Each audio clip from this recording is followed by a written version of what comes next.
संवरण की ऐसी अवस्था और व्याकुलता से वह युवती पुनः प्रकट हुई। वह संवरण की ओर देखती हुई बोली, राजन, मैं स्वयं आप पर मुग्ध हूँ, किंतु मैं अपने पिता की आज्ञा के वश में हूँ।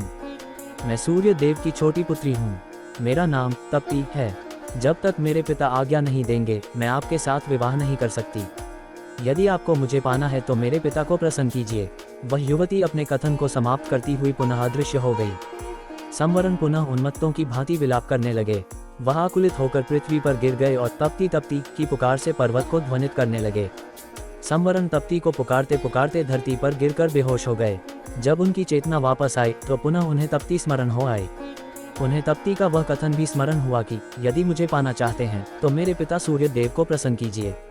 उनकी आज्ञा के बिना मैं आपसे विवाह नहीं कर सकती। सूर्य देव द्वारा संवरण की परीक्षा। संवरण की रगों में विद्युत की तरंग सी दौड़ उठी।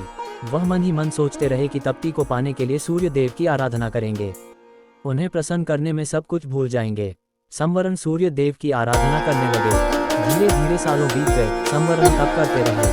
अंत में सूर्य देव के मन में संवरण की परीक्षा लेने का विचार उत्पन्न हुआ। रात्रि का समय था। चारों ओर सन्नाटा छाया हुआ था।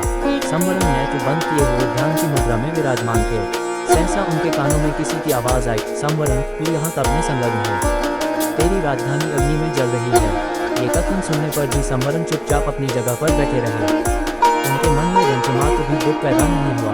उनके कानों में पुनः दूसरी आवाज सुनाई दी, संवरण, तेरे कुटुंब के सभी लोग अग्नि में जलकर मर गए।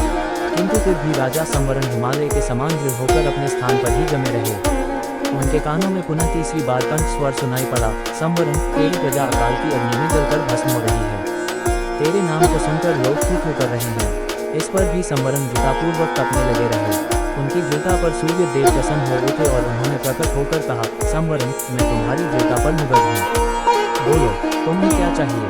तप्ती से विवाह। संवरण सूर्य देव को प्रणाम करते हुए बोले, देव, मुझे आपकी पुत्री तप्ती को छोड़कर और कुछ नहीं चाहिए।